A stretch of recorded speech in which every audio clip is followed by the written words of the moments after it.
Hi, this is Chris Davis, and this is a presentation for Education 6030, Theory and Practice of Online Education, and today's topic will be the history of distance education.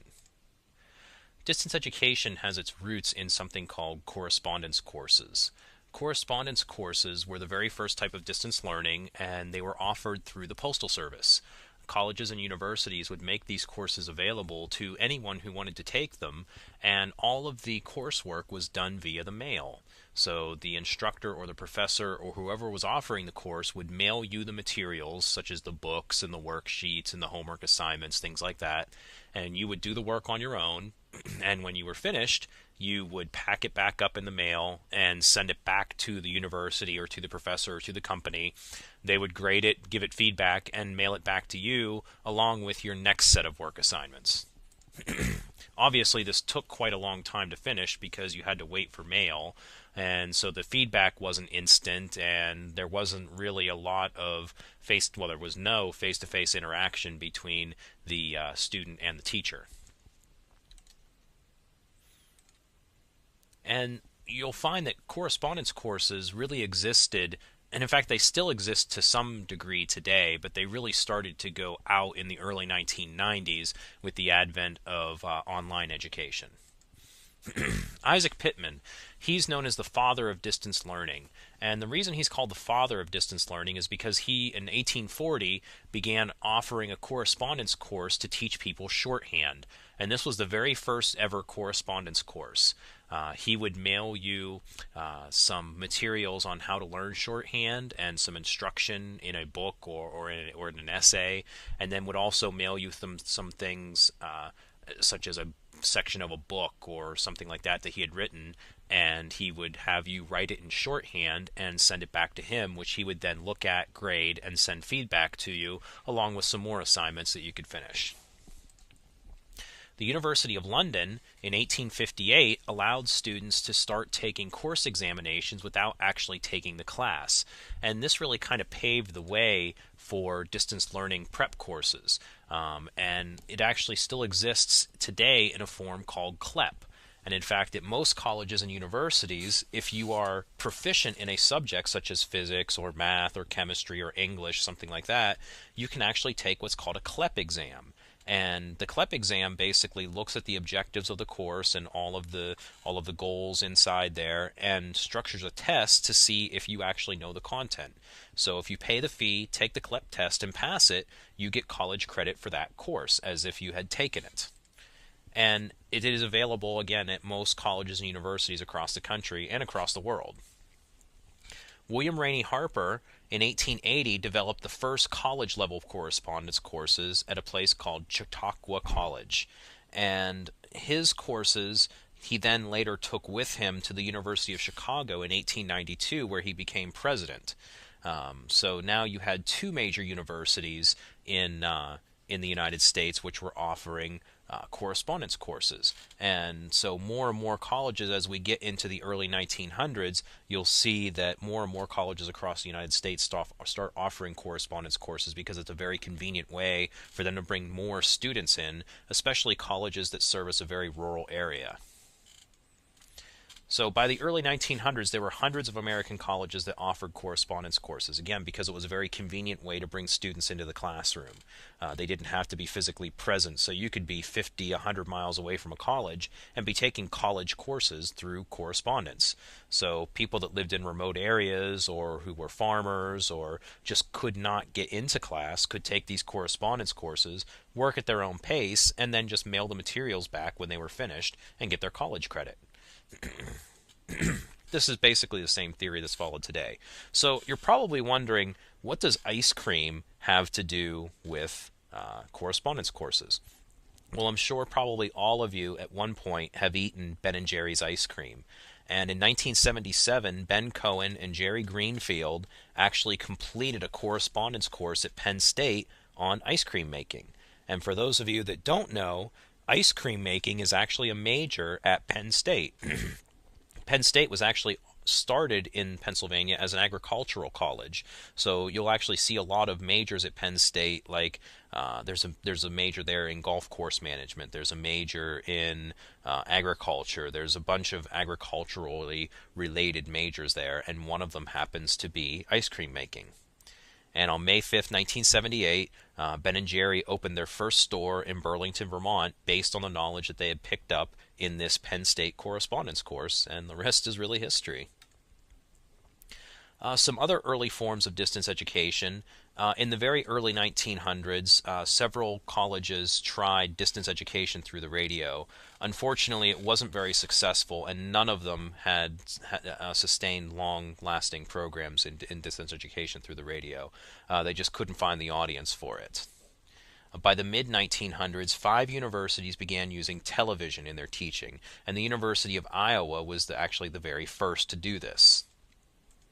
So the use of television in distance education is actually quite common, and by the 1950s there were 17 educational programs who were using television as part of their curriculum. And by 1961 there were 53 schools that were affiliated with what's called the National Education Television Network.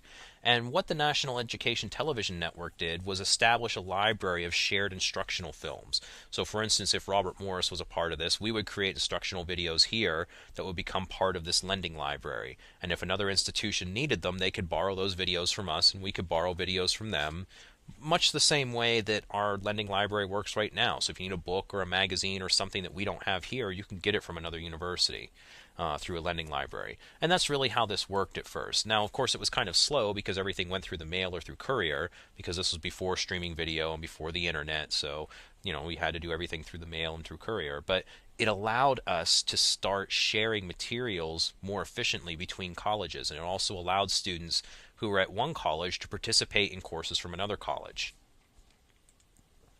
Sunrise Semester was another example of television distance education. It was founded in 1957 by NYU, and they actually offered real college courses via television, live television. Students could get NYU college credits by paying for the course and passing the exams. And it aired at 6 o'clock in the morning, and it actually lasted until 1982. And what you found around 1982 is this is kind of the advent of PBS, Public Broadcasting System.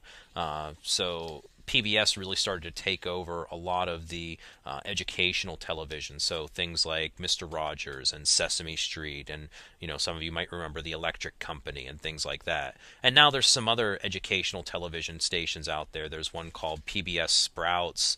There's one called Noggin. Those are both preschool-oriented channels.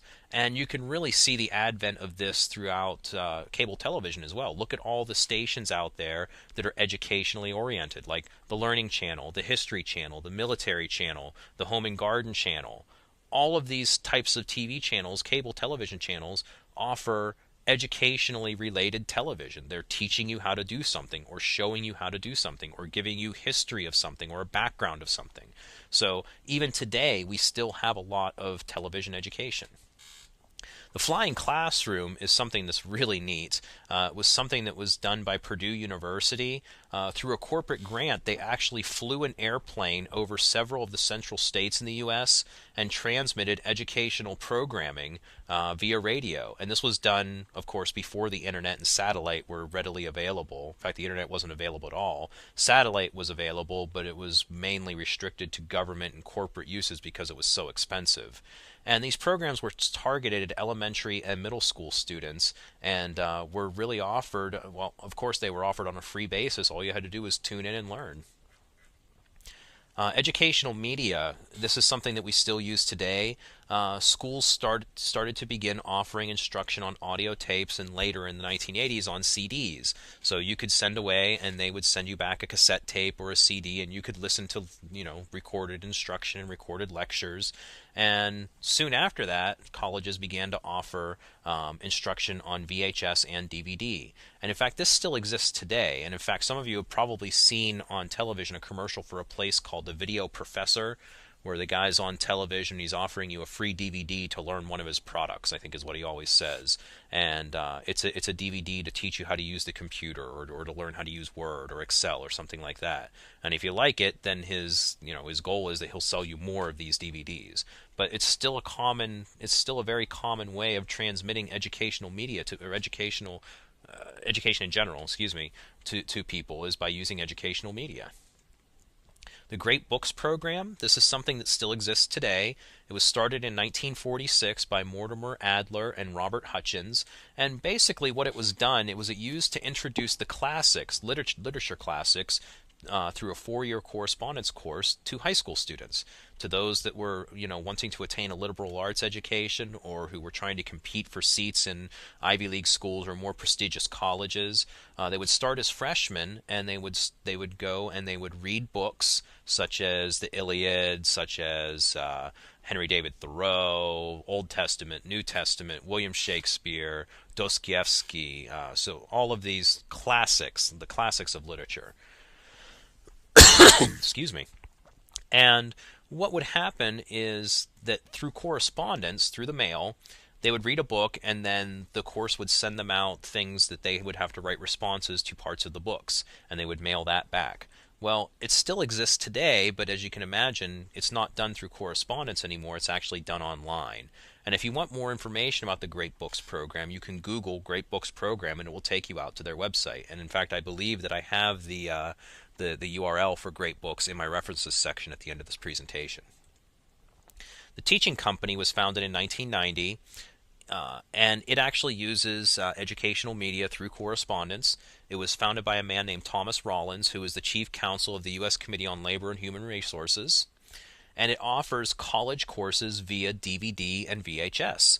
So you can watch on DVD or VHS a real college course, and then participate through correspondence or through online, with the actual class, and get real college credit. And it actually offers college credit in all subject areas. So you're able to take a chemistry class, or a physics class, or an English class, or a math class, whatever you need. And you can find more information, again, in the references section. I believe I do have the URL in the back there for the Teaching Company.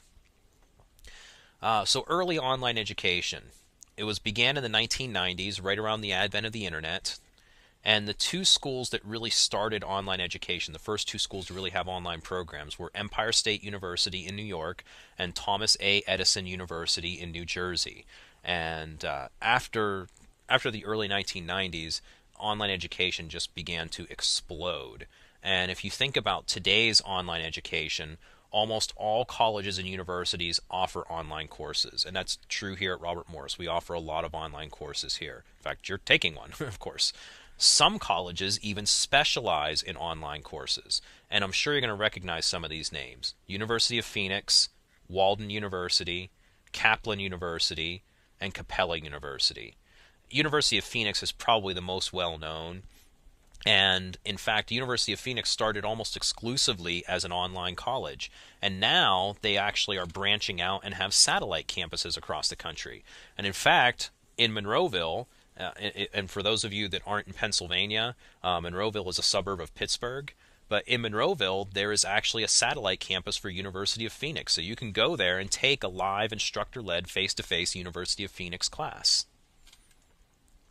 And here are the references that I used for this presentation. If you have any questions about this presentation, or you need some more information, please just get in touch with me. And if not, I will see you next time.